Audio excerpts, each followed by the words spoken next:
Buenas tardes, muchas gracias por sumarse a este último encuentro de nuestro ciclo. Es el séptimo encuentro del ciclo de actualización y formación permanente para docentes de educación artística. Este ciclo lo hemos coordinado en conjunto desde la Facultad de Arte, desde la Secretaría de Investigación y Posgrado, junto con los distritos 20 y 25, las direcciones de educación artística, por ahí está Mariela también, eh, y lo han craneado, lo han pensado, lo han llevado adelante y coordinado Teresita Fuentes, María Marcela Bertoldi y María Cristina Di Matteo. ¿Mm? Estamos muy, muy contentos de haber llegado hasta este punto. Imagino que muchos de ustedes también, que son los resistentes, que han llegado hasta el séptimo encuentro, y van a certificar el curso quienes lo quieran certificar. Eh, por mi parte, les agradezco naturalmente a Cris, Vicky y Marce por haber coordinado este trabajo, y también a todos los docentes que han participado y a graduados de la Facultad de Arte en el día de hoy, Alexis, Eugenio y Carolina, quienes van a estar presentando sus distintos recorridos, que tienen que ver con básicamente cómo pensar el arte hoy y cómo hacer arte también, ¿no? Muchas gracias y adelante. Bueno, buenas tardes. Bueno, mi nombre es Verónica Rodríguez, formo parte del área de formación continua de la Secretaría de Investigación y Posgrado, junto con mi compañera María Emilia Zarini. Bueno, estamos muy contentas de dar cierre con este séptimo encuentro a este ciclo de actualización docente del que han participado durante todo el año. Algo que había empezado como parte de 2 regiones, pero que se terminó extendiendo a todo el país, porque han participado docentes de artísticas de todo el país, y en algunos casos también de países vecinos. Así que muy felices. Contarles también que este área de formación continua también ha desarrollado otras actividades, otro ciclo que se llamó Manifestando lo Sutil, que lo condujo Rubén Maidana, que es profesor de nuestra carrera, sobre un ciclo sobre el entrenamiento vocal del actor y de la actriz. Hemos desarrollado también encuentros de graduades de teatro, que fue en el primer cuatrimestre y tuvo que ver con pensar el teatro en tiempos de pandemia y las experiencias que habían desarrollado nuestros compañeros. Y en el segundo cuatrimestre trabajamos con un encuentro con graduados de realización audiovisual, contando la diversidad de las propuestas que transitan. También hemos desarrollado un podcast con experiencias de graduados, que ya hay 2 que los pueden encontrar en Spotify del canalcito de la Facultad de Arte, y están por salir 2 nuevos, y un ciclo que se llamó Voces en Ronda, que fue especialmente pensado en el marco del 8M y también del programa de Arte y Derechos de la Facultad.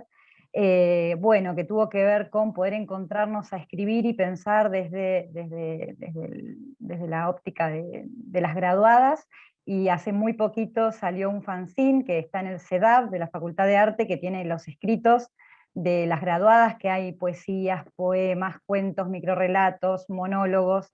Así que bueno, ha sido un año de un trabajo muy lindo, y en este recorrido que desde el área de formación se piensa mucho en esto, en las posibilidades que tenemos los graduados de encontrarnos y seguir aprendiendo. Es por eso que en este ciclo también participó el área, porque tenía que ver con recuperar las experiencias de graduados que pudieran estar en diálogo con los profes que estuvieron exponiendo cada núcleo temático. Hoy le agradecemos un montón la participación a Alexis Trigo, que hoy va a exponer sobre su temática, y también a les graduades, que son Carolina Cesario, realizadora integral de cine, video y televisión por la Facultad de Arte de UNICEN, y Eugenio de Osefe, actor, payaso, titiritero, director teatral, dramaturgo y realizador de muñecos, y profesor de juegos dramáticos de nuestra carrera, de la Facultad de Arte. Después mis compañeras van a ampliar sus currículum, pero bueno, le paso la palabra a Cristina para que ya comience y dé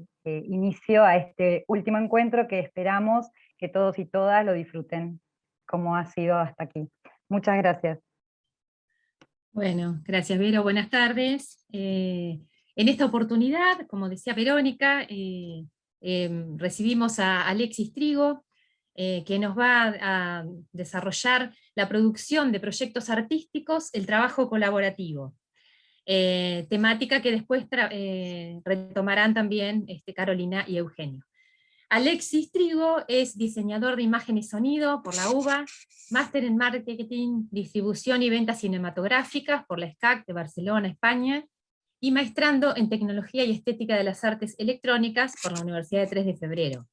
Es realizador audiovisual y productor de cine y televisión. Entre otras obras encontramos Los Inventados de 2021, Raídos de 2017, Entre Ríos, Todo lo que no dijimos de 2015, y Los Pibes del Puente de 2012, entre otras. Dicta clases en la Facultad de Arquitectura, Diseño y Urbanismo de la UBA, es docente e investigador de la Facultad de Arte de la Universidad Nacional del Centro de la provincia de Buenos Aires, coordinador académico de la Diplomatura en Arte y Tecnología, y director del Departamento de Realización Integral en Artes Audiovisuales en nuestra Facultad de Arte de la UNICEN. Una persona sumamente activa y propositiva, y tengo el gran gusto de presentarla. Bueno, muchísimas gracias, Cristina. Es un poco mucha mi propia presentación. Alex, sí. Perdón, ¿puedo interrumpirte? ¿No te enojas? No, para nada. No, queríamos aclararles una cosita con respecto a los certificados. No sé, Vero, si vos querés decir algo. Sí, que recuerden poner en el chat en una sola línea nombre y apellido, lugar de residencia y DNI, y que pueden escribir para solicitar los certificados a aquellos que hayan estado en más de 5. Esos van a tener la certificación. Claro. ¿Sí? Ahí les ponemos el mail de formación continua. Claro, porque de muchos de ustedes no tenemos el mail. Entonces, quienes hayan estado al menos en 5 encuentros, así lo cotejamos luego con las presencias que tenemos guardadas. Escríbanos si es que necesitan o quieren un certificado por haber hecho el curso, la mayoría del curso, y les enviamos unos días los certificados. Asimismo, va a estar subido en el canal de YouTube de la facultad los 7 encuentros dentro de unos pocos días. Y ahí van a poder consultar todos los anteriores, o si se perdieron alguno también. Perdón, adelante. Gracias. No pasa nada. Bueno, nada, aprovecho inicialmente para agradecerles tanto a la Secretaría de Investigación y Posgrado, representada por Javier, el área de formación continua, Vero y Emilia, y a Cristina, Vicky y Marcela por la invitación. Voy a tratar de traerles una propuesta que espero que sea productiva, útil o enriquecedora para ustedes. Nada, tratando de armar una propuesta para este grupo y para este espacio, y teniendo en cuenta esto que contaba Cristina en mi presentación, que yo vengo del palo del cine y de la producción cinematográfica, audiovisual y televisiva, intenté pensar, o me puse a pensar, cuáles son los principios de la producción, o cómo puedo identificar o caracterizar a la producción, de forma tal que pueda ser extendible o que pueda tener una correspondencia con la producción de proyectos artísticos, y que tal vez, si todo sale bien, algunos de los conceptos que presente puedan tener continuidad con las experiencias que traen para compartir Carolina y Eugenio. Así que, muy humildemente, voy a tratar de encontrar esas expresiones que pueden dar cuenta de producir proyectos artísticos, o producir en proyectos artísticos para proyectos artísticos. Un ejercicio que les voy a proponer, y que yo me propuse, es pensar cómo estos conceptos pueden estar vinculados a la producción audiovisual, pero a su vez pueden ser absorbidos o capitalizados desde el punto de vista de un emprendedor, desde el punto de vista de el integrante de una compañía de producción artística o de proyectos artísticos, así como aquel que tiene más una perspectiva pensando en la pequeña empresa o una pyme, o, ¿por qué no?, un docente o una docente en el aula, ¿sí? Me voy a tomar como ese reto de tomar la perspectiva y pensar que en todos estos espacios encaramos la producción de proyectos artísticos y cómo todo lo que puedo presentar puede tener alguna relación con los objetivos de esos espacios. Así que los invito a hacer ese mismo ejercicio. En primera instancia, me parecía interesante definir o identificar qué entiendo por producción y por qué yo me considero un productor. Hay dos principios que yo estoy tomando como referencia para desarrollar el concepto de la producción y la idea de proyectos, que tiene que ver con tomar algunos elementos de lo que es la gestión de proyectos, o que tal vez en la industria se puede conocer como el project management, ¿sí? Mirar hacia allá y tomar algunos elementos para traerlo a la producción de proyectos artísticos, y por otro lado el universo, la industria del diseño, ¿sí? Como experiencia que creo que más se asemeja a mi forma de entender la producción. Digo el diseño, no solo porque soy diseñador de imagen y sonido y me formé en la Facultad de Arquitectura, Diseño y Urbanismo, sino porque tiene una componente que atiende lo estético, que atiende lo autoral, que atiende la funcionalidad de ese objeto de diseño y atiende también la rentabilidad de ese objeto de diseño. Entonces ahí me parece que hay toda una serie de dimensiones que se unen en lo que yo entiendo como productor, ¿sí? Entonces, si pensamos en la producción propiamente dicha, podría decir que la producción significa planificar, significa organizar, significa llevar el control de un proyecto. Y si lo bajamos a palabras un poquito más cotidianas o asimilables, sería como buscar, elegir y gestionar recursos. ¿Sí? Es como que un productor lo que hace es buscar, elegir los mejores y gestionar esos recursos. Ahora, cuando hablamos de recursos, a mí me interesa muchísimo identificar que estamos hablando de recursos humanos, la gente con la que trabajamos, recursos técnicos, generalmente vinculados con la tecnología, instalaciones o espacios de trabajo, materiales con los que podemos laburar y que no están en ninguna de esas otras categorías. Dependiendo la disciplina artística en la que nos movamos, la materialidad va a variar, cada uno le va encontrando su especificidad. Y por otro lado, servicios tercerizados, aquellas necesidades que tenemos que no podemos cubrir con el solo obtener un recurso humano, tener un recurso técnico o una instalación, sino que apelamos a alguien que nos ofrece todo ese servicio de manera empaquetada, ¿no? Con su gente, con su tecnología, con sus instalaciones. Entonces, en ese sentido, entiendo la búsqueda, selección y gestión de recursos. El otro punto que me interesa representar es la idea de proyecto, ¿no? ¿Qué entendemos por proyecto? Yo a veces lo defino como la necesidad de poner en acción toda una serie de recursos durante un tiempo determinado para poder llegar a un resultado, ¿no? A un producto, a una obra o a un servicio específico, ¿no? Pero eso sería como un proyecto. Poner en funcionamiento toda una serie de recursos durante un tiempo determinado para llegar a un objetivo, para cumplir un fin. Esta es una teoría de la gestión de proyectos que lo que establece es como el objetivo de un productor en la gestión de proyectos es lograr el mejor nivel de resultados dentro del costo prefijado y dentro del tiempo prefijado. Pero a mí me interesa mucho eliminar por lo pronto en el diseño de proyectos la palabra costo y cambiarla por la palabra recursos, ¿sí? ¿Por qué? Porque si uno piensa en el costo, piensa en el dinero, ¿no? digamos, el costo o el efectivo, ¿no? El dinero con el cual podemos cubrir los costos de producción. Y en realidad cuando uno empieza a gestionar un proyecto artístico, lo que necesita son recursos humanos, lo que necesita es tecnología, lo que necesita son espacios de trabajo, ¿sí? El dinero no es otra cosa, digo, el dinero para un proyecto artístico, para un proyecto en general, pero pensemos en un proyecto artístico, solo sirve si el dinero es utilería, ¿sí? Estrictamente para lo que producir la obra se refiere, ¿sí?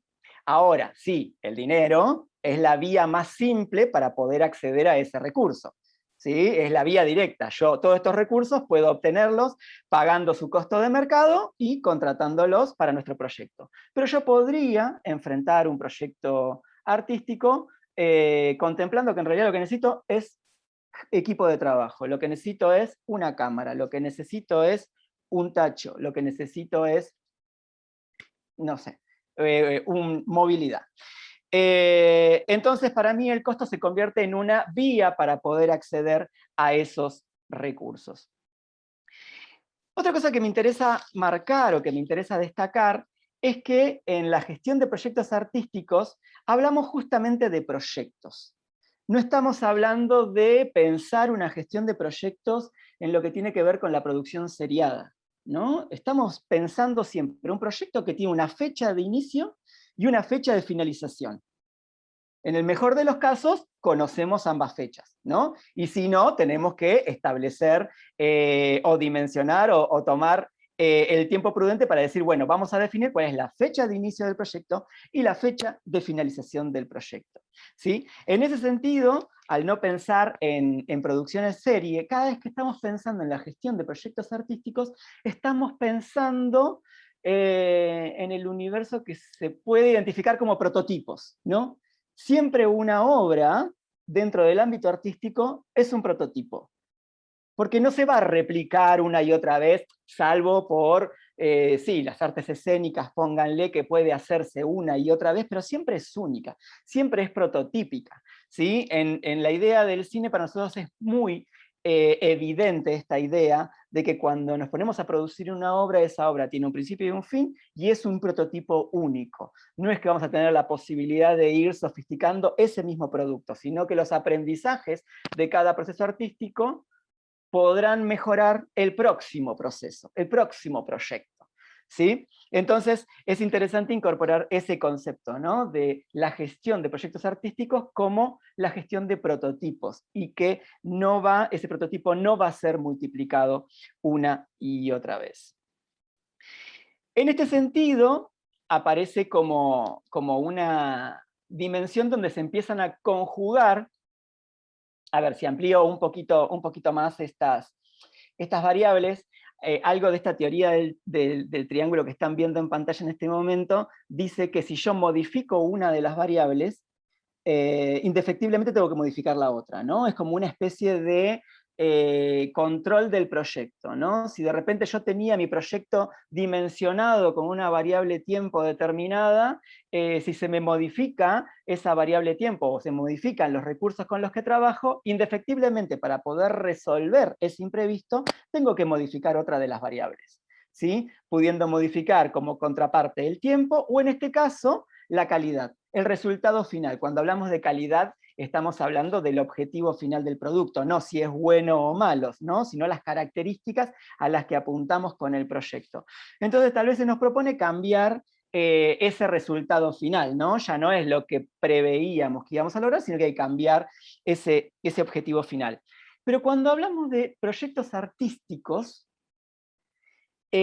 justamente este concepto de calidad, de lo bueno, lo malo, o cambiar el objetivo del proyecto y el resultado final, sabemos, por nuestra experiencia en el ámbito artístico, que eso no es ni bueno ni malo, es diferente, ¿sí? Y que tal vez una modificación de ese resultado final, porque cambiaron los recursos o porque cambiaron los tiempos, termina dando como resultado un hecho artístico que termina siendo superador del que estaba previsto en el inicio, ¿sí? Entonces, ¿qué es lo que pasa acá con este gestor de proyectos, el project manager, cuando estamos hablando de proyectos artísticos?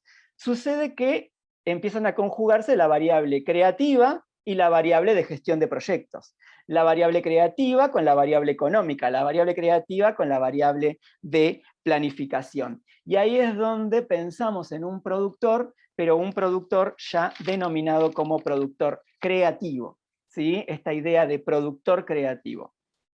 Un productor que tiene habilidades creativas, habilidades de dirección y gestión, habilidades de seguimiento de los proyectos y habilidades que tienen que ver con la dimensión económica del proyecto. Y si pensamos en ese sentido, también es interesante destacar las cualidades de un proyecto, de un productor, ¿no? Ya en este caso, hablando de la figura del productor, ¿no? Como una persona, y acuérdense, cuando hablo del productor, estoy hablando de aquel que pertenece a una compañía, aquel que tiene un emprendimiento, aquel que tiene una pyme, o aquel que está en el aula trabajando con su equipo dentro del aula, ¿no? Quiero que siempre pensemos en esa persona. Entonces, si pensamos en el productor, traspolándolo a todos estos espacios, estamos pensando en una persona que tiene capacidades o cualidades de liderazgo, ¿no? Donde tiene que guiar a un equipo humano de trabajo, ensamblar diferentes talentos, tener la capacidad de delegar, poder delegar y asignar tareas, o sea, determinar tareas y que esas tareas sean asignables, ¿sí? Siempre en un proyecto es importante identificar tareas, actividades y que esas sean asignables. Si no se pueden asignar, no es una tarea útil para el diseño de un proyecto. Pero entonces ese liderazgo es el que da cuenta de ese trabajo con el equipo. De la mano del liderazgo viene la motivación, o sea, la idea de hacer partícipe a todo el equipo, encontrar el lugar para todo el equipo, darle un espacio, encontrar su mejor función, ¿no? Para ese espacio. Uno cuando está en un proyecto cinematográfico sabe que si va a buscar a un director de fotografía, busca a alguien con experiencia y sabe que es la persona indicada, ¿no?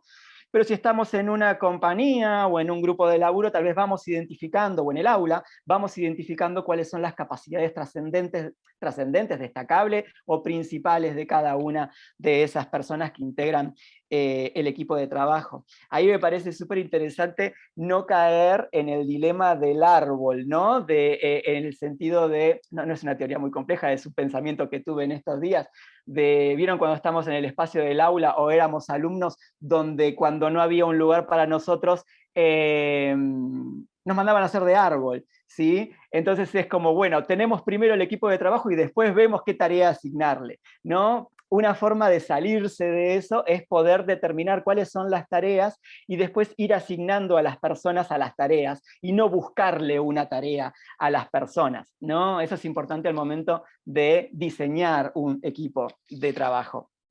Pensar que primero tengo que determinar muy claramente las tareas y luego conformar mi equipo de trabajo. Por otro lado, cualidades, así como decíamos, el liderazgo, la motivación, la comunicación. No solo la comunicación verbal, sino también la comunicación documentada, ¿no? Poder generar documentación para poder comunicar los objetivos que tenemos.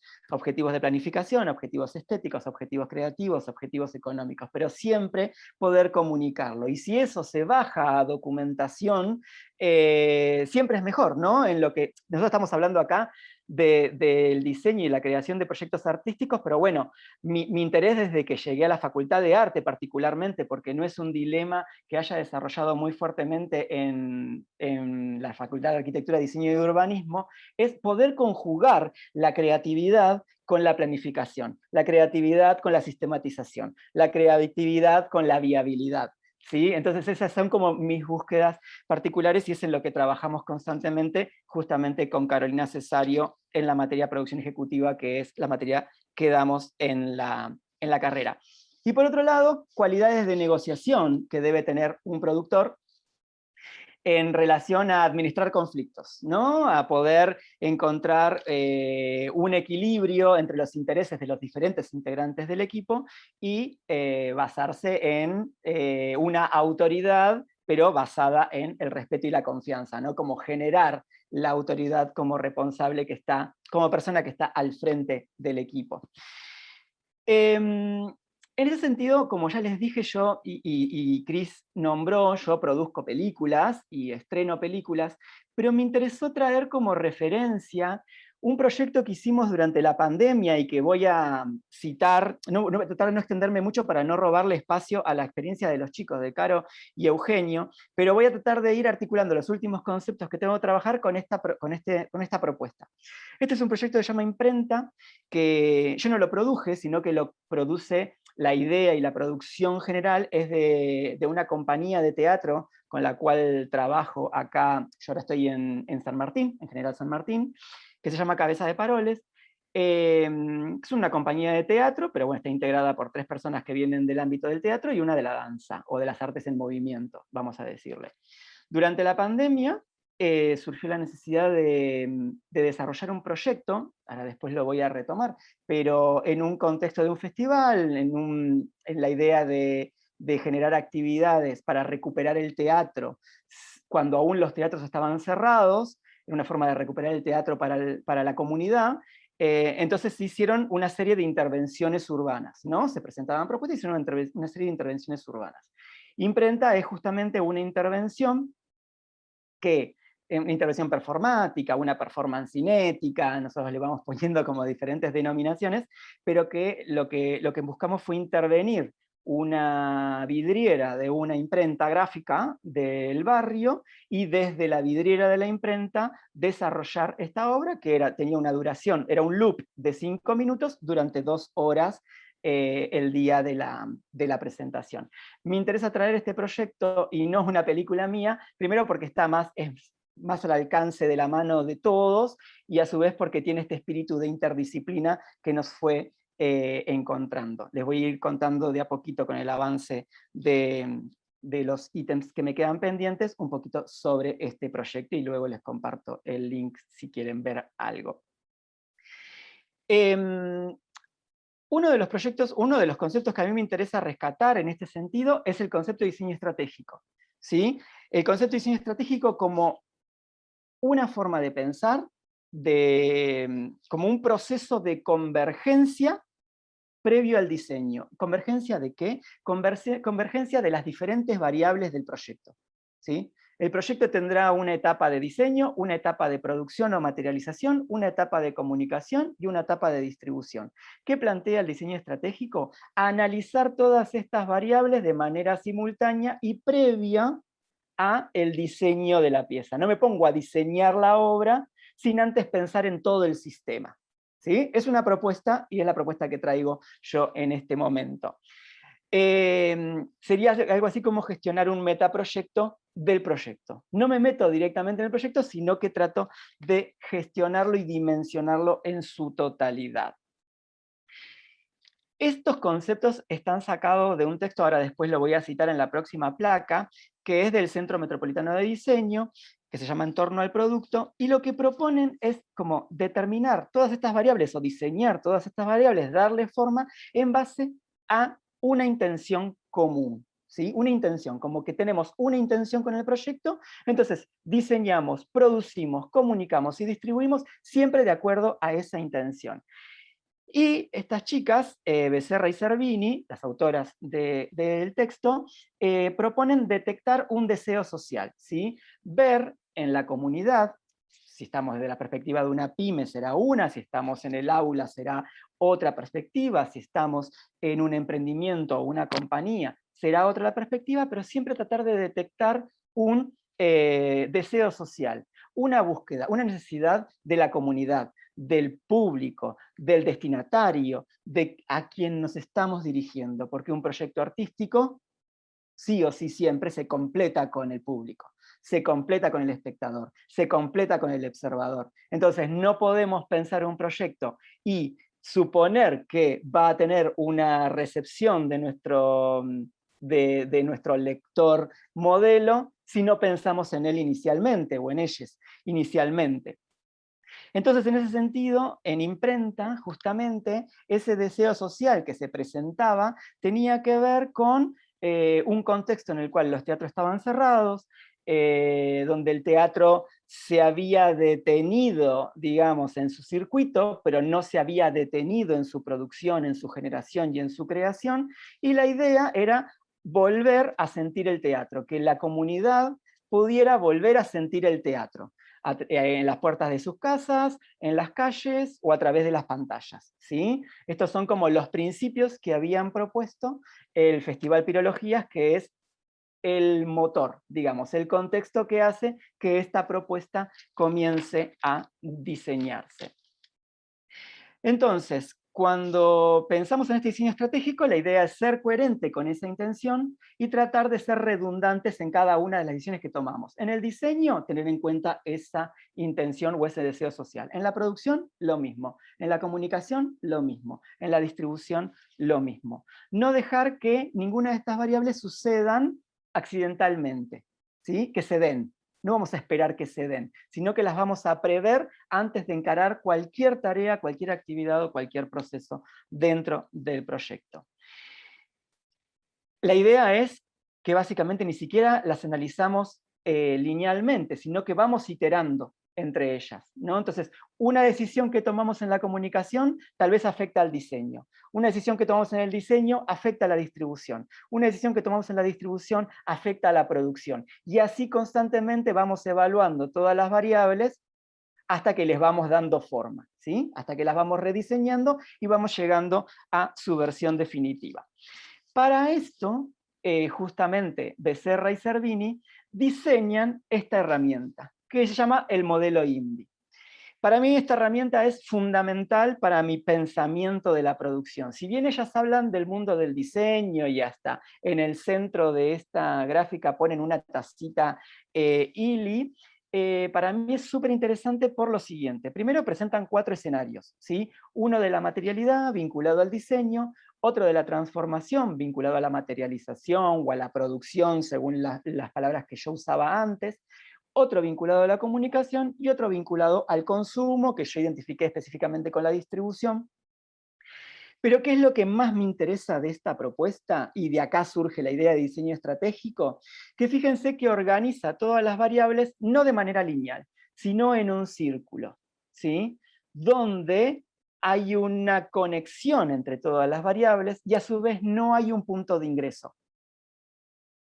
Si pensamos en una película o en las artes narrativas, no parte necesariamente de un guión o de un libro, ¿sí? Sino que puede partir de una determinación del espacio de consumo, del punto de venta, de la plataforma, ¿sí? ¿A cuánta gente vinculada a las artes escénicas le ha pasado durante la pandemia que se haya puesto a pensar un proyecto a partir del punto de acceso, el punto de venta, entre comillas, ¿no? El espacio de exhibición, y a partir de ahí crear todo lo demás, ¿sí? Bueno, esto es lo que propone este modelo INDI y por el cual para mí es tan importante tenerlo presente, en esta idea del metadiseño y del diseño estratégico, donde todas las variables son interdependientes entre sí y se van determinando mutuamente.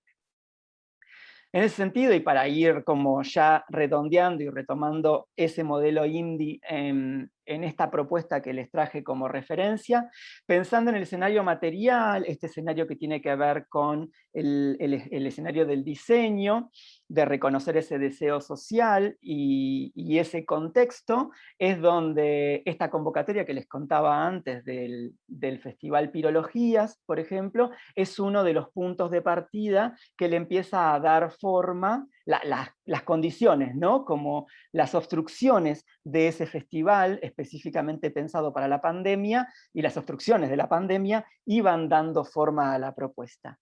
Y otro punto en el escenario de la materialidad, de la materia prima y del diseño, es la pertenencia de una de las integrantes de la compañía que cuenta o tiene una historia vinculada a esta imprenta, ¿sí? A la imprenta Estrella, donde su padre es un imprentero de historia, donde la imprenta hoy tiene toda una serie de máquinas antiguas y nuevas vinculadas a la impresión.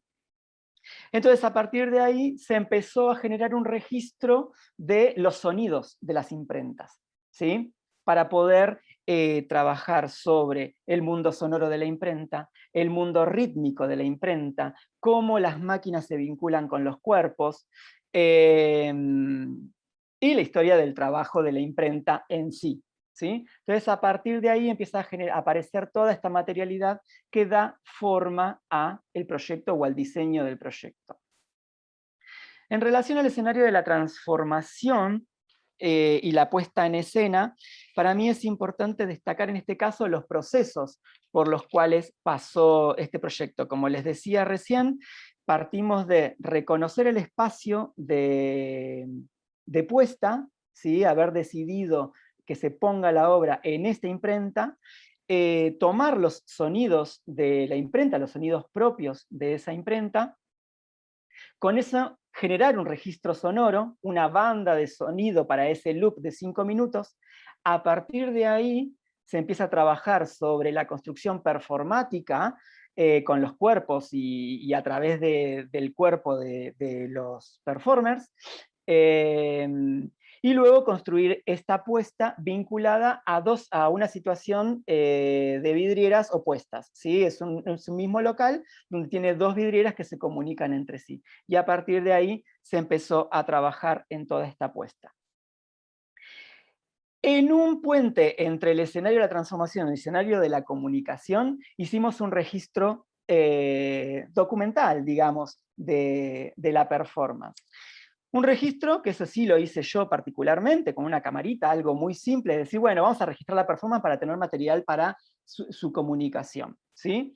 Pero a partir de ahí hicimos una apuesta de forma tal que se empezó a generar, o sea, una apuesta que estaba más concentrada en el diálogo entre los performers, ¿sí? Y cómo se articulaban entre sí y cómo se comunicaban entre sí, y generamos una pieza que tenía una construcción narrativa. Era un registro documental de la performance, pero con una construcción narrativa. Ese video se convirtió en una pieza en sí, ¿sí? Y empezó a tener un recorrido propio, un recorrido particular, lo que sería el registro de la performance, ¿sí?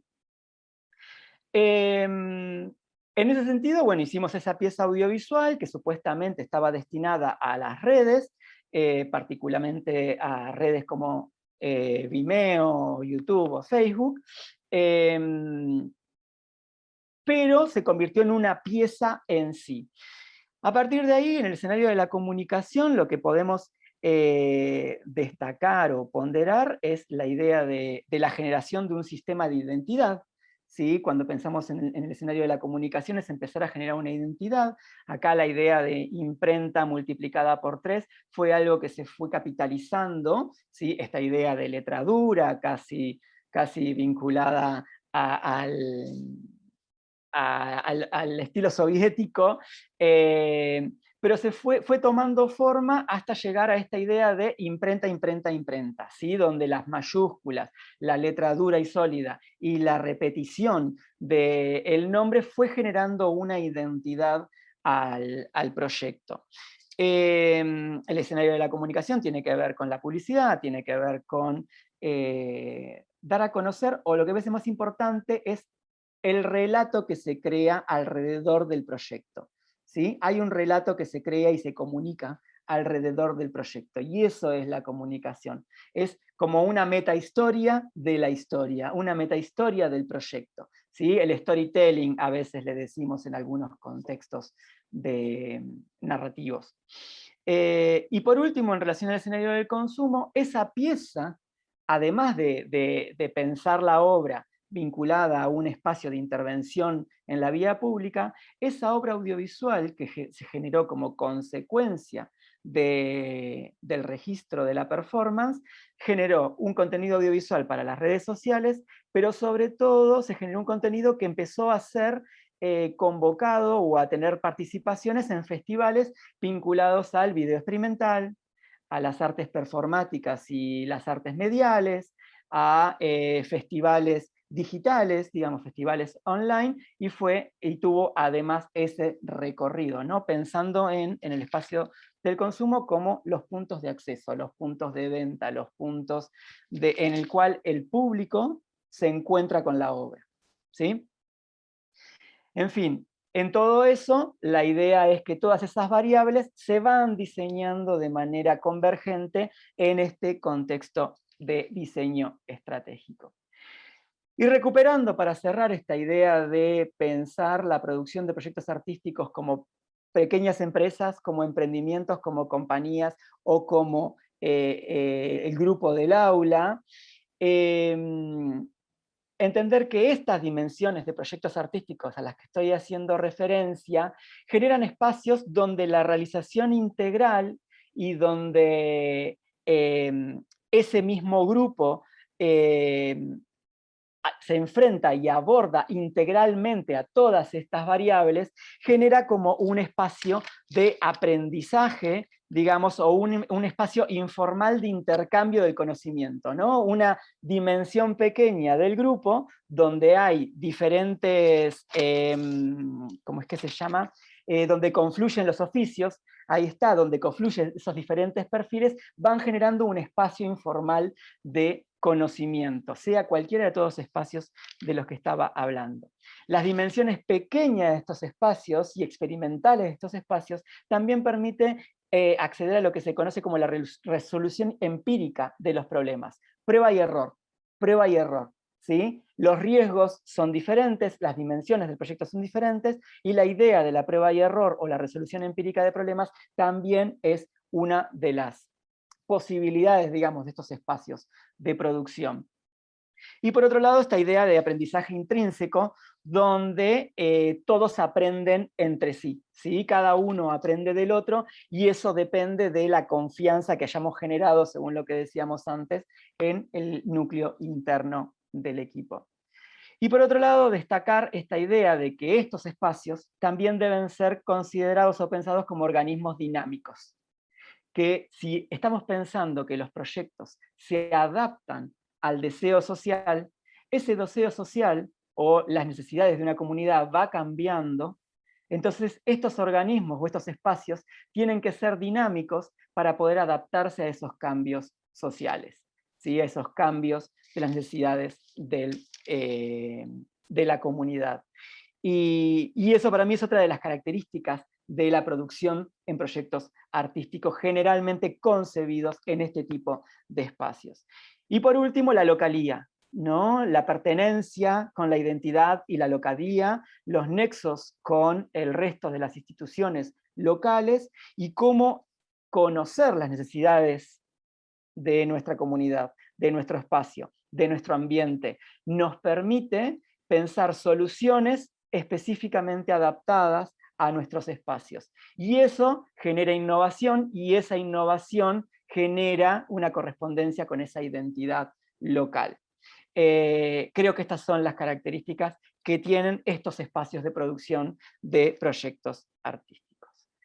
Perdón la extensión y la duración, no sé cuánto estuve, pero eso es lo que tenía para compartirles, y ya puedo dejar abierto el espacio para escuchar las experiencias de nuestros compañeros, de Caro y de Eugenio.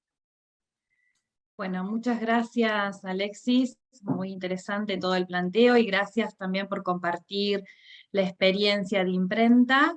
Después, si querés dejar el link acá en el chat. Sí, voy a dejar para que lo... Voy a dejar links de la publicación de SMD, de Entorno al Producto y de imprenta.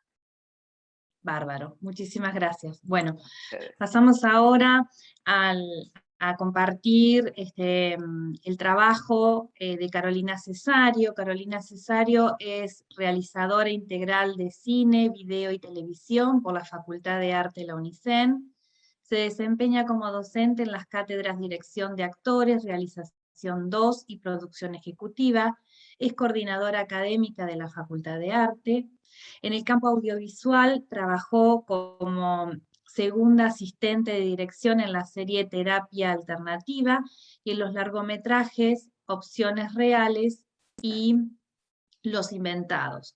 Como asistente de producción participó en el film Testigo Íntimo. Entre 2006 y 2019 integró el equipo de programación de Tandil Cine, Festival Argentino Competitivo. Actualmente se encuentra desarrollando su ópera prima seleccionada por la 12ª edición del concurso Raimundo Gleiser y becada por el Fondo Nacional de las Artes. sociales. Bueno, muchísimas gracias, Carolina, por formar parte hoy de esta conversación de formación continua, y te cedemos la palabra. Bueno, buenas tardes a todos. Voy a compartir primeramente pantalla. Bien, Sí. acá como la primera placa lo indica, yo voy a dar cuenta de un relato de experiencia como docente de la Escuela Técnica número 5 de la ciudad de Tandil, dentro de la orientación de técnico en multimedios, a través de la asignatura Realización Audiovisual del 6º año de la carrera. Un poco la idea es tomar varios de los conceptos que trabajó Alexis y ver cómo se pueden articular en una propuesta académica, en una propuesta de grado, ¿sí? Un poco los objetivos que yo tenía cuando realicé la planificación fue que los estudiantes reconocieran el lenguaje audiovisual en su contexto de producción, ¿sí? Y pudieran generar valor a través del conocimiento de esos componentes y de esa producción. Y siempre teniendo como eje o pensando en la realización audiovisual como un espacio de cooperación y de trabajo en equipo, eso era como central. Entonces, un poco lo que se puso en juego era el desarrollo de un cortometraje. Atendiendo a esto que desarrollaba Alexis del deseo social, apareció primeramente en los estudiantes la idea del terror como género, ¿no? Ellos estaban obsesionados con el tema, entonces decidimos circunscribir el proyecto a el género de terror. Acá yo lo que les estoy compartiendo es la consigna abreviada, que estaba desarrollada en diferentes partes y en diferentes momentos, teniendo en cuenta, ¿no?, que la planificación de esta propuesta tenía que tener un cronograma de tiempos que contemplara los tiempos de la consigna y en paralelo las clases necesarias que yo necesitaba desarrollar en relación a los conceptos teóricos para que los estudiantes pudieran llevar adelante dichas tareas, ¿sí? Como por ejemplo ustedes acá verán, hablamos de desglose, de recursos, de casting, todos conceptos que se fueron desarrollando a lo largo del año y que en paralelo representaban la consigna para llevar adelante el proyecto de corto. Nosotros en ese sentido, y pensando en los recursos, tuvimos en cuenta, obviamente, lo que nos proporcionaba la escuela, pero como en ese momento la modalidad recién se iniciaba, no contábamos con muchos recursos, así que todo lo relativo al equipamiento salió de los docentes, porque cabe destacar que en esta idea de trabajo colaborativo hubo una articulación muy fuerte con la asignatura de guión y con la asignatura de sonido, con los docentes que un poco se fueron sumando al proyecto, más que nada, y en el caso de sonido fundamentalmente, en el momento de rodaje, y en el caso del guión, como soporte y colaboración de la escritura que se iba desarrollando en la primera parte del año. Digamos que tarea 1, 2 y 3 correspondían a una primera parte del año, y ya todo lo que refiere a rodaje, montaje y presentación estaba pensado para la segunda mitad del año. Acá les comparto una breve imagen que da cuenta de un fragmento del guión, ¿sí?, que se elaboró íntegramente y fue de producción colectiva de los estudiantes, con la guía obviamente de los docentes. Obviamente fuimos también documentando todo el proceso, ¿no? La búsqueda de locaciones, como otro recurso, el concepto de desglose, ¿sí? Y lo fuimos compartiendo en las redes sociales que los propios estudiantes en ese momento tenían, más las institucionales, o sea, las redes institucionales de la escuela. Como verán, el scouting técnico derivó en una locación propiedad de uno de los estudiantes, por eso me parece como muy interesante lo que proponía Alexis en relación a que el recurso económico, digamos, tiene una mirada que no necesariamente es la que después se lleva adelante, porque nosotros no invertimos dinero en hacer el corto, todos los recursos fueron gestionados o por los estudiantes, o por la institución, o por los propios docentes. Obviamente, y siguiendo esta lógica de proponer una producción lo más cercana a lo profesional, se hizo un casting, ¿sí? Y se presentaron 3 estudiantes de la carrera de teatro a castiñar para el proyecto, ¿sí? Los chicos también habían diseñado una pieza de comunicación que daba cuenta de las características que tenían esos actores y actrices que se estaban buscando, se difundió en redes, yo me encargué de pegar los carteles también en la facu, y fue así que se empezó a dar el proceso de construcción del elenco, ¿sí? Planificamos una serie de ensayos en la propia escuela, porque el casting se desarrolló en la escuela, y en paralelo se fue diseñando un plan de rodaje, ¿sí? Un plan de rodaje de 2 días por fuera del horario de clase. Y esto me parece como interesante destacarlo porque no quiero dejar de mencionar que hubo mucho apoyo del equipo directivo en la consolidación de la propuesta. ¿Por qué? Porque si bien nosotros teníamos clases 2 veces a la semana durante 2 horas, obviamente por la propuesta del guión, por lo que se proponía estéticamente, no se podía filmar en la escuela, ese era como un requisito, y no se podía filmar en horario escolar tampoco. Así que dispusimos de un fin de semana para llevar adelante el rodaje. Como verán acá, hay una herramienta que nosotros tradicionalmente usamos, que discrimina por escenas, discrimina por personajes y demás, lo que luego se registró. Obviamente, a la hora de empezar a pensar cómo íbamos a distribuir, cómo íbamos a comunicar este proyecto, porque no queríamos que quedara, digamos, circunscripto a lo que sería un trabajo práctico, sino que queríamos, digamos, que el corto se viera, empezamos a pensar en una serie de piezas de comunicación, como un tráiler y un póster, ¿sí? Que diseñaron también los estudiantes. El tráiler, como verán, está en el Facebook de la escuela y en una página de YouTube también que se generó como canal, en donde están todas las producciones de los estudiantes, de distintas asignaturas, no solamente las que tenían conmigo, pero así, acá estarán viendo un registro del backstage de la producción, ¿sí? Como verán, los equipos de sonido lo cedió el profesor de sonido, y la cámara, la profesora aquí presente, y desarrollamos el corto, como les mencionaba, en 2 jornadas de trabajo, ¿sí?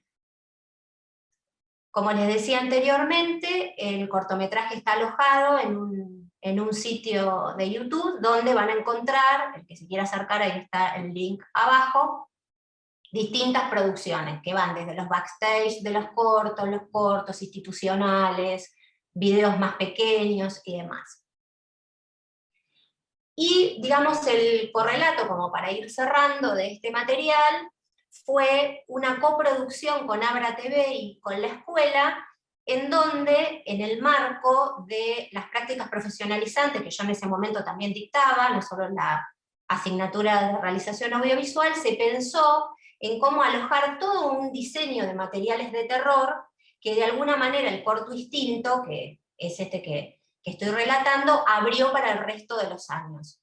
Porque ellos, dentro de lo que es la currícula, también tienen realización 2, que la dictaba otro docente en ese momento, entonces empezamos a trabajar un poco en conjunto el tema del género de terror.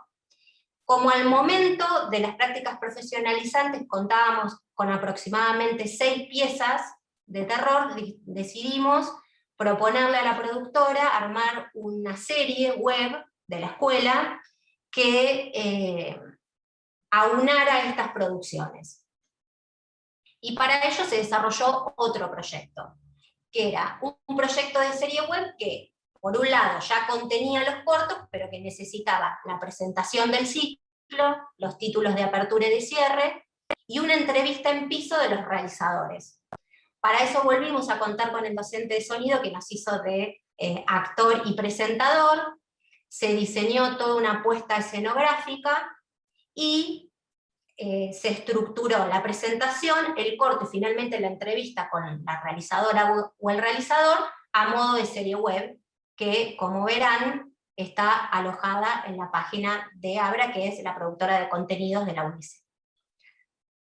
Bueno, esa ha sido mi experiencia, en realidad una de todas las que transité durante mi tiempo como docente en la escuela secundaria, que me parecía era acorde con lo propuesto con Alexis en relación a la utilización de los recursos, la planificación y cómo de alguna manera, y esto a modo de conclusión, ¿no?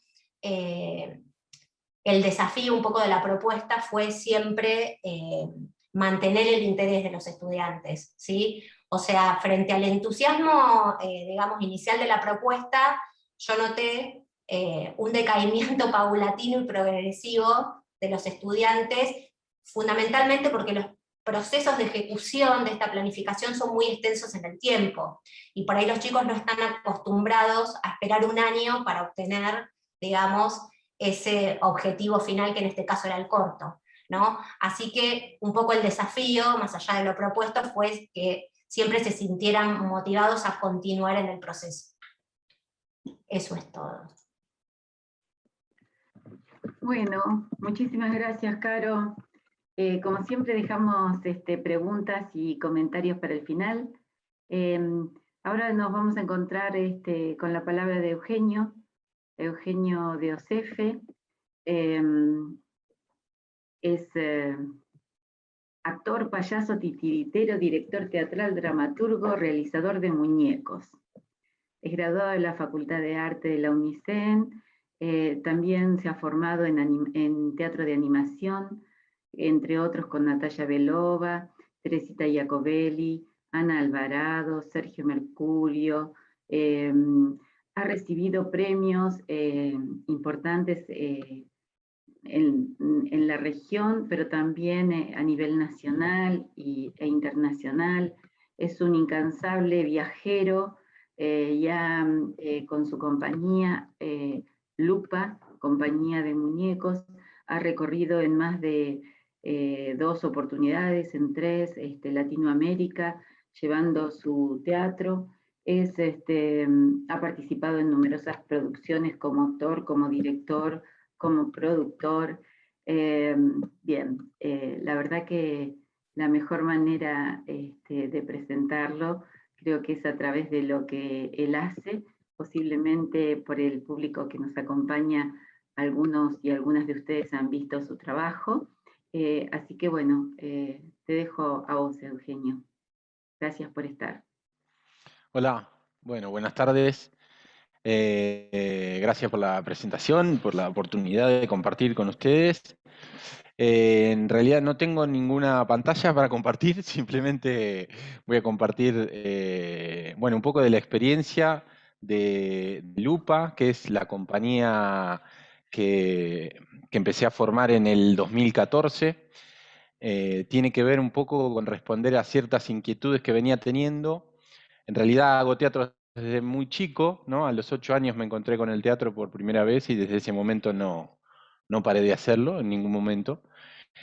Y en el 2014, después de muchos años de trabajo con una compañía de clown, de payasos, el Trío Tri-Tri, que fue un grupo que duró muchos años, empezamos a trabajar en el 99 y estuvimos trabajando hasta el 2013. Después de esa experiencia y de seguir dirigiendo espectáculos de clown y haber armado una productora, al darme cuenta un poco de que estaba intentando repetir un proceso con distintas personas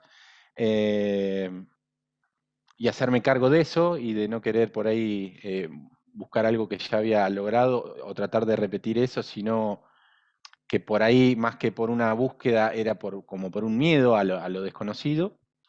En un viaje vi un marionetista que estaba como en la calle, y me di cuenta que, bueno, que siempre me había llamado mucho la atención el universo de los muñecos, ¿no? De los títeres, de las marionetas, del teatro de animación, pero como que ese era el momento de por ahí poder empezar a indagar, fundamentalmente por varias cuestiones, pero la principal fue como la libertad que yo observaba que tenía ese oficio, ¿no? Dentro de las artes escénicas. Nosotros, después de haber experimentado con la compañía de clown mucho el tema de viajar por el país y de ver lo complejo que era también, bueno, además de generar trabajo y que sea nuestra fuente de vida, de sustento, el hecho de ser una compañía grande era muy complicado el tema del viaje porque éramos muchos, por los costos, por la escenografía que trasladábamos. Y yo veía que la gente del teatro de animación de objetos, los titiriteros, las titiriteras, eso lo tenían como bastante más resuelto. Y siempre que hablábamos con gente en festivales de teatro o de teatro infantil, la gente de los títeres siempre viajaba mucho y, bueno, uno de mis sueños era ese, poder viajar y recorrer. Entonces, nada, al ver este marionetista con su marioneta ahí en la calle, empecé a pensar, bueno, si sería difícil hacer eso, si no tanto, ver a la hora de viajar esa persona cuánta escenografía llevaría, cuánto peso, cómo resolvería, y te das cuenta que era él, una valija, su marioneta, un equipo de sonido, y generaba un montón de cosas en la gente. Entonces volví como con esa inquietud. Era un momento, eso fue a principios del 2014, un momento en el que en YouTube, por ejemplo, no había tanta información, o en Internet no había tantas cosas disponibles como lo hay hoy en día, en donde uno pone cómo hacer una marioneta y seguramente hay 74 personas que te están explicando cómo hacerlo. En ese momento no era así, entonces un poco de manera autodidacta empecé como sin herramientas y bueno, con la información que pude recabar de la gente que sí sabía que hacía títeres, empecé como a hacer una gran investigación, me obsesioné un poco con el tema y bueno, en algunos meses ya pude como construir algunos títeres, algunos muñecos, que después con un amigo hicimos como un equipo de trabajo en donde él dirigió el primer espectáculo que después fue el de la compañía, ¿no? O sea, como que todo se fue dando de una manera más bien azarosa y más bien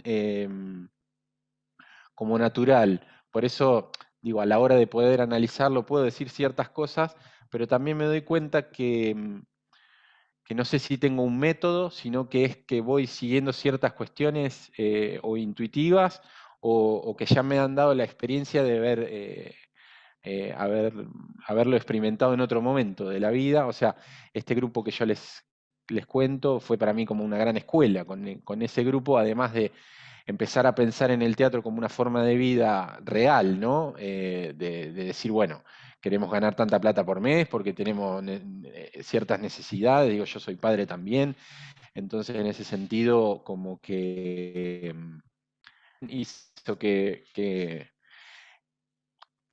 mi compromiso con el teatro se redoble y a la vez tenga que encontrar la manera de medio de vida. O sea, podría haber elegido también, no sé, tener otro trabajo más tradicional y por otro lado seguir haciendo teatro, ¿no?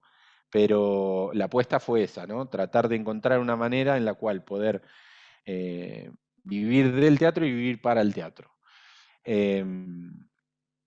Entonces, en esa búsqueda con el grupo, además bueno, de formarnos mucho como artistas escénicos, también el oficio de bar nos hizo aprender mucho de producción, generamos un festival nacional en la ciudad que todavía se sigue haciendo, no con el grupo original, pero se sigue sosteniendo, que fue un festival que pensamos que sea un festival de clown, ¿no? Había muchos festivales en el país, pero no había muchos como abocados a la técnica del clown, el payaso. Entonces en el año 2006 creamos el Festival Nacional de la Payasada, el cual en un momento se dio en Tandil y en 11 ciudades a la vez.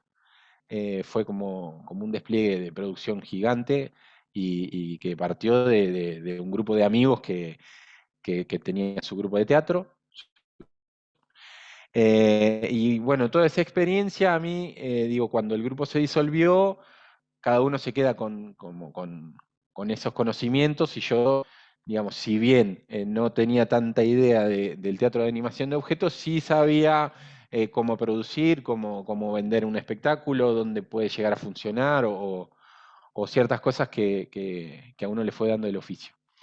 Entonces, a la hora de, digamos, este campo, que tampoco le puse demasiada expectativa al principio, porque creo que también cuando uno fuerza a que algo funcione, corre el riesgo como de ahogarlo.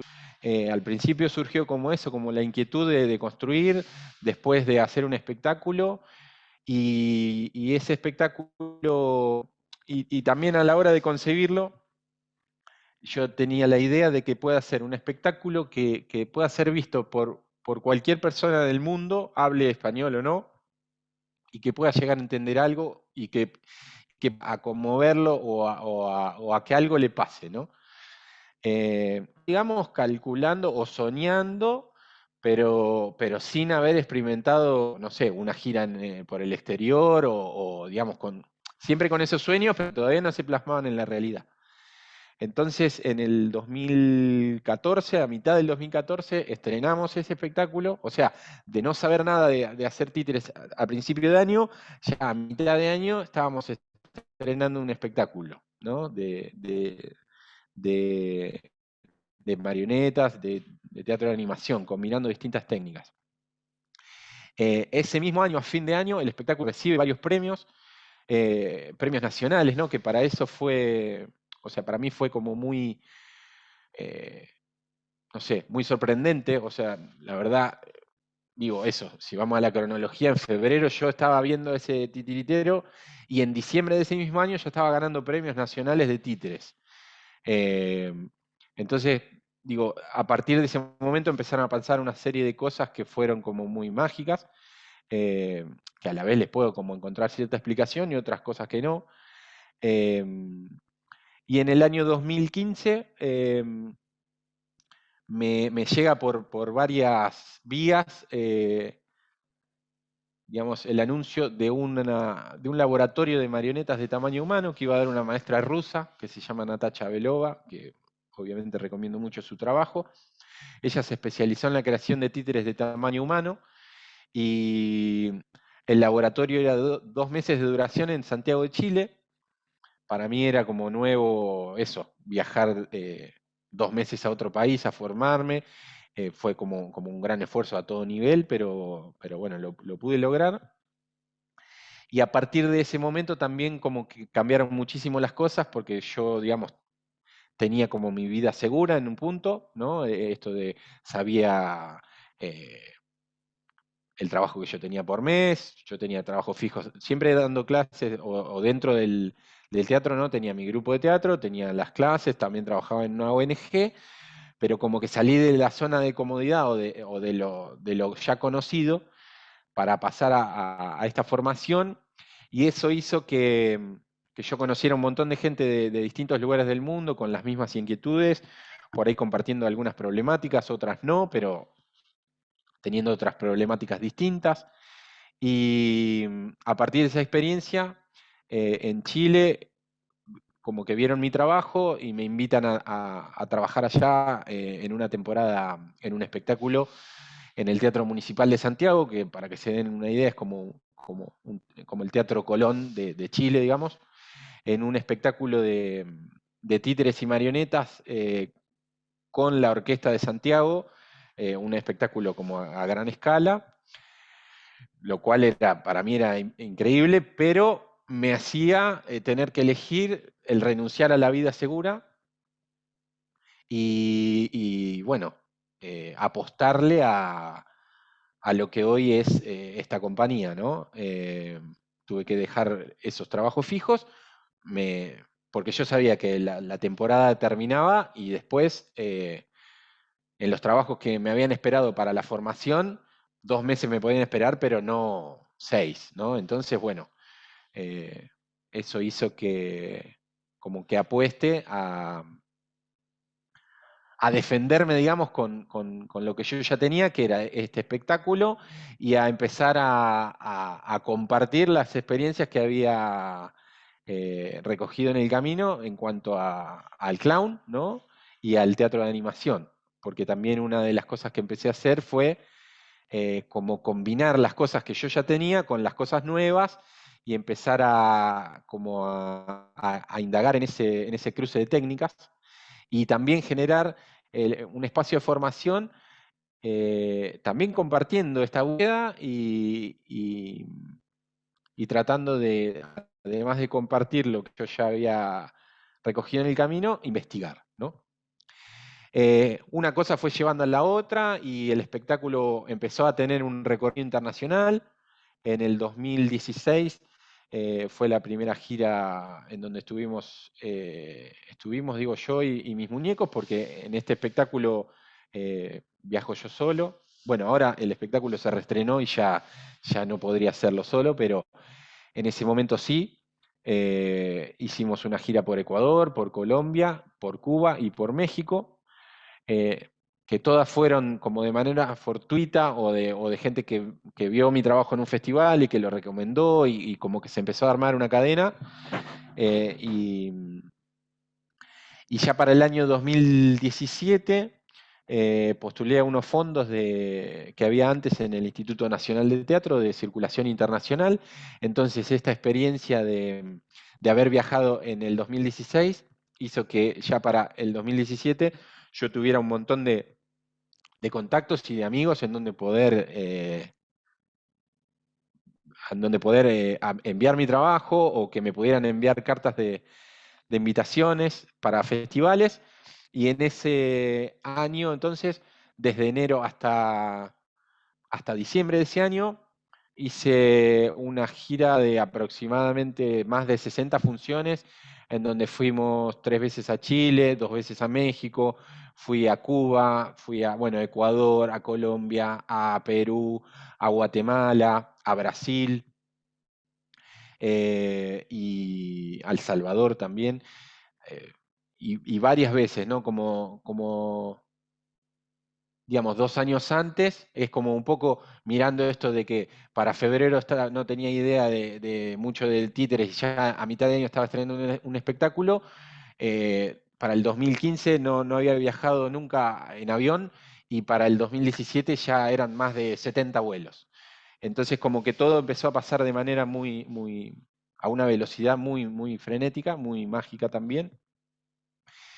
Y la compañía, eso, empezó a ganar prestigio, a ganar premios también a nivel nacional y en otros países, y también compartiendo experiencias no solamente en festivales internacionales, sino haciendo funciones en cárceles, haciendo funciones en hospitales, en festivales que se hacían en escuelas, en teatros, haciendo programaciones, como buscando no casarme con ninguna manera, sino siempre pensando estrategias como con fluidez, ¿no? Para poder adaptar este contenido y este espectáculo y estas ganas de viajar a esta experiencia que si uno quiere, digamos, que fluya, tiene que poder por ahí romper ciertas cuestiones como de estructura, ¿no? Que está bueno por ahí analizarlo con algunas estructuras, pero después en la práctica uno se va dando cuenta, es lo mismo que pasa cuando uno estudia teatro y va, no sé, tiene clase de didáctica, y bueno, uno ve la teoría de la didáctica, pero cuando después está en el salón se da cuenta que hay un montón de cosas que puede apelar a la teoría, pero que otras tienen que ver con el oficio, ¿no? Y con el hacerlo y con el poder como ir oscilando entre la teoría y la práctica y en la experiencia previa también. Entonces, bueno, los años fueron pasando hasta llegar al 2020, que tuvimos después de un 2019 también de viajes y ya de coproducciones internacionales. En el 2019 estuvimos trabajando en 2 proyectos de Iberescena, que es una institución que fomenta la coproducción entre países, entre otras líneas de financiamiento que tiene. Y para el 2020, bueno, había ya giras en Canadá, en Dominicana, estábamos en el catálogo del Instituto Nacional de Teatro, o sea, es un catálogo que tiene obras de todo el país y fomenta como la circulación de las obras por las distintas provincias. además de que también ya estábamos haciendo temporada en Calle Corrientes, en Capital, en el Centro Cultural de la Cooperación, en el 2019. Entre esos viajes de Iberescena tuvimos funciones de Martino Goma Espuma, que es un espectáculo que estrenamos con la compañía en el 2018 y que también, digamos, es un espectáculo que combina los títeres con la animación multimedia y para el cual se armó un gran equipo de trabajo. Y es la historia de un nene como enojado, ¿no?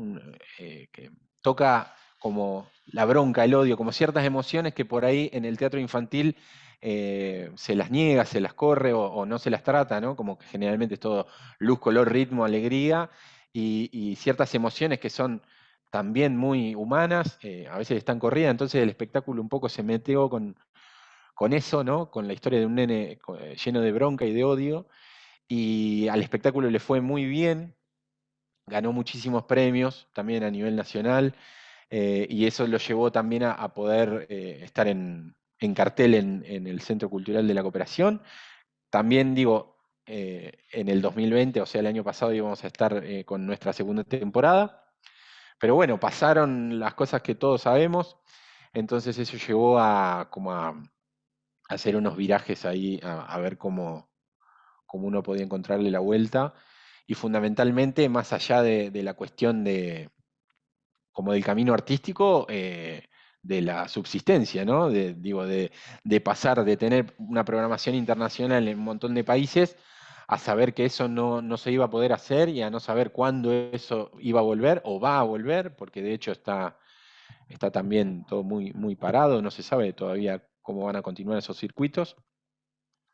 Entonces, ya el segundo mes, ¿no? de esto de que uno ya hizo su huerta, pintó la casa, acomodó todos los roperos y eso, y pensando que esto iba, bueno, en algún momento iba a pasar, un amigo que hacía yoga, yo ya veía que él ya estaba dando clases virtuales, yo estaba medio negado a eso, porque, bueno, me sigue pareciendo que el teatro es un hecho vivo, o sea, las experiencias que he tenido también de ver teatro como online, o sea, es otra cosa, que puede a uno gustarle más o menos, pero es otra cosa, digo, el teatro es tener a una persona de carne y hueso enfrente de uno, actuando y generando esta cuestión ritualesca, ¿no? De que está pasando algo y yo estoy ahí respirando el mismo aire que esa persona.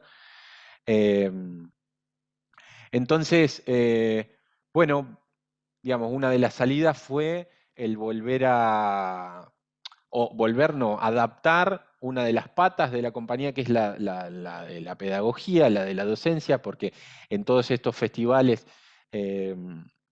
y presentaciones y giras que con la compañía hice, siempre hubo talleres, ¿no? Digamos, siempre brindé talleres, porque, bueno, con todos estos años de trabajo también he aprendido a valorar mucho el títere como herramienta, ¿no? Como herramienta pedagógica, como herramienta de transformación también. Y entonces fue adaptar el camino de la presencialidad a la virtualidad. Y bueno, se dio digamos, la condición, el momento, digamos, de la humanidad en donde todos estábamos encerrados, había tiempo también de gente que por ahí tenía ganas de indagar, entonces eso llevó, y también, digamos, en concordancia con todos los viajes que yo había hecho y toda la gente que había conocido, eso hizo que cuando yo empecé a generar esta propuesta de talleres virtuales de títeres, un montón de gente se interesó, se terminaron armando 32 grupos en el año, fueron más de 350 alumnos y alumnas, un gran porcentaje de la gente que hizo los talleres eran pedagogos, pedagogas, o sea, o gente que estaba en contacto con niños, y para mí también fue una posibilidad de aportar, porque una de las cuestiones que empezó a aparecer era mucho, ¿no? Desde los trabajadores escénicos o desde el trabajador artista en general, esto de un poco de, además de darnos cuenta de la precariedad de nuestro trabajo, era decir, bueno, nos tienen que reconocer, ¿no? Y a mí me empezó a pasar una cosa que era decir, bueno, ¿qué tengo yo como artista para aportar a este momento en la humanidad, ¿no? Como empezar a pensarlo al revés. Obviamente, también respetando y compartiendo un poco ese pensamiento, pero era como decir, bueno, ¿qué tenemos nosotros los artistas para dar en este momento en donde estamos todos un poco en la misma, ¿no? Y después de mucho tiempo, de un tiempo angustiante, ¿no? Porque además de eso, de buscar esa pregunta, era que el sistema nos había dicho, hay personas que son esenciales y personas que no, hay personas que van a seguir ganando su sueldo y hay personas que no. Entonces, ese momento duro, digamos, encontré la respuesta de decir, bueno, lo que yo hago sirve, o sea, lo que yo hago tiene un valor y me empezó a pasar siempre, digamos, si me pongo a analizar mis trabajos, todos han tenido que ver con la infancia y con la niñez. Y creo que, y lo vamos a ver con los años, uno de los principales sectores perjudicados es como el de la infancia, digamos, ¿no? Porque digo, ya a nosotros nos costaba y nos cuesta un poco encontrarle el sentido, más allá de a la vida, el sentido del momento que vivimos, por toda la cantidad de contradicciones y el bombardeo de información que actualmente tenemos. Imagínense la cabeza de un nene, ¿no? De decir, bueno, no se puede salir más, hay que salir tapado, puedo matar a mi abuelo si lo abrazo, mil cosas que en el imaginario de un nene pueden pasar y que si encima no encuentra una forma de expresar, puede quedar como en una gran fantasía que puede ser atormentante, ¿no? Entonces, y además de eso, el hecho de tener que estar mirando una pantalla, por ahí mirando a la profesora, que ya de por sí en la presencialidad es cada vez más difícil, ¿no? El hecho pedagógico de tener a un nene sentado mirando un pizarrón verde con una persona con una tiza, cuando el mundo lo está bombardeando con un montón de estímulos, de información y sonidos y cosas. Entonces, digo, imaginar eso encima a través de una pantalla me parecía que era todavía más complejo. Y yo sentía que el hecho del trabajo con los títeres era una herramienta que yo podía compartir para que los docentes y las docentes puedan tener otra herramienta, ¿no? más de trabajo y poder llegar al niño de otra manera. Y eso, digamos, que yo sospechaba que podía pasar, después terminó pasando y un montón de gente que tomó el taller y que empezó a aplicar las cuestiones de los títeres en las salas virtuales o en videos que mandaban a los grupos de WhatsApp y todo, empezaban a ver personajes que habían creado en el taller y cómo habían empezado a generar un montón de cosas con sus grupos, con los nenes que ya estaban esperando los videos de los títeres y como fundamentalmente a generar interés a través de Internet y a contagiar humanidad, ¿no es cierto? Que era un poco la idea de ese taller. Ese momento pasó, digamos, yo pensé que en este año un poco se iba a repetir, pero también sospechaba que un poco todos nos íbamos a cansar de la virtualidad. Y efectivamente la convocatoria de los talleres no fue la misma, porque también eso, digamos, los que tenemos que seguir trabajando y pudimos empezar a trabajar en la presencialidad, nos dedicamos más a eso. La gente que tenía que trabajar virtualmente ya está cansada de la pantalla, entonces le escapa eso, ¿no? Ya por el trabajo lo tengo que hacer, pero bueno, si puedo, trato de salir. Entonces, creamos una sala de teatro, ¿no? Creo que una de las pocas salas de teatro en el mundo que se abrió durante la pandemia. Y ahora estamos también trabajando mucho en eso, ¿no? En la programación, en espectáculos, en estrenar espectáculos, y también en tomar a Tandil para seguir apostando como a generar esta base de operaciones desde acá, como para seguir generando contenidos que en algún futuro puedan seguir viajando y a la vez funcionando en la ciudad, ¿no? Entonces, bueno, eso es un poco el recorrido de la compañía desde el 2014 hasta ahora y algo que les quería compartir y que les agradezco mucho la escucha. Gracias, Eugenio. Nosotros fuimos poniendo en el chat los trailers de Martino, de Lupa, la noticia de la sala, ¿no? Como para ir Buenísimo. Conociendo quien no conocía la producción. Bueno, dejamos abierto a preguntas, comentarios. No nos queda mucho tiempo, pero por ahí alguna intervención, si alguien quisiera. De a uno, por favor, de a uno. Taxativamente claros hemos sido en este último encuentro. Y claras. Hemos encontrado a nuestro público un poco cansado a esta altura del año, pero bueno, preciosas las presentaciones, muy atinadas, digamos, para las características de la convocatoria y para ese tema de la producción que a veces nos queda un poco descuidado, al menos queda un poco descuidado en los niveles obligatorios del sistema educativo, ¿sí? Si bien aparece como contenido, no siempre es abordado en forma conjunta, en forma integral, en forma colaborativa.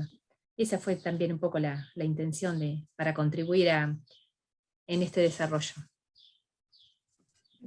Por ahí Bueno. sumar o leer algunas intervenciones que están haciendo acá, agradeciendo el ciclo, agradeciendo la exposición, y agradeciendo también que hayan compartido sus experiencias y sus producciones en el día de hoy. Bueno, ahí Eugenio pone referencias sobre las producciones, Alexis también compartió, Carolina también. Bueno, si hay algún comentario, alguna otra cosa que alguien quiera manifestar, como para ir cerrando ya este encuentro. Bueno, creo que queda agradecer, ¿no? Desde varios lugares. Ahí si querés leer, Marce, lo que escribe Mariela. Bueno, ahí estaba escribiendo en el chat también. Nada, agradecerles gestionar estos espacios que se han hecho desde la Facultad de Arte, porque realmente han sido sumamente valiosos para los profesores que lo han sabido aprovechar. Hablo más personalmente de los docentes de artística de la ciudad que me han comunicado sus experiencias a lo largo de todo el año, y que cada temática realmente ha sido muy fructífera, porque cada uno se ha sentido identificado con diferentes temáticas. Así que queremos agradecer desde la Inspección de Educación Artística y en nombre mío también de Jefatura Distrital, que nos hayan dado esta oportunidad durante todo el año desde la Facultad de Arte, y ojalá pueda repetirse otro año para poder seguir perfeccionándonos y actualizando a todos nuestros docentes de artística. Gracias. Bueno, gracias Mariela por tu participación y el apoyo de las inspecciones, tanto de la ciudad de Tandil como la de la ciudad de Olavarría, porque sabemos que las gestiones provinciales y universitarias no siempre podemos aunarnos, y bueno, y sabemos que fue un esfuerzo desde ambos espacios, ¿no? Nosotros desde la facultad agradecer profundamente, bueno, a quienes participaron hoy, tanto graduados como graduada, como profesor, Alexis, Eugenio, Caro, y también profundamente a la Secretaría, ¿no? Porque la Secretaría de Investigación y Posgrado ha estado siempre atenta y dispuesta para llevar adelante todas estas cosas que nos van ocurriendo y que entendemos son importantes para todos y todas. Así que bueno, agradecer muchísimo, y obviamente a mis colegas Cristina y Marcela, que siempre juntas encontramos la vuelta como para que esto se pueda llevar adelante. Así que sin más, Cris, ¿querés saludar? ¿Querés cerrar? Muy agradecida por haber podido generar este espacio, por quienes se ocuparon de gestionarlo y lo pudimos llevar adelante. Saben que el trabajo en la virtualidad nos ha costado mucho a todos y a todas, pero y me encontré muy reflejada en algunas cuestiones que planteaba también Eugenio en este último rato. Bueno, muchísimas gracias por habernos acompañado, y bueno, y esperemos encontrarnos en otros espacios y en otras ocasiones. Nos vemos pronto. Bueno, gracias. Gracias por todo el acompañamiento. Gracias, hasta luego. Gracias, hermoso. Adiós.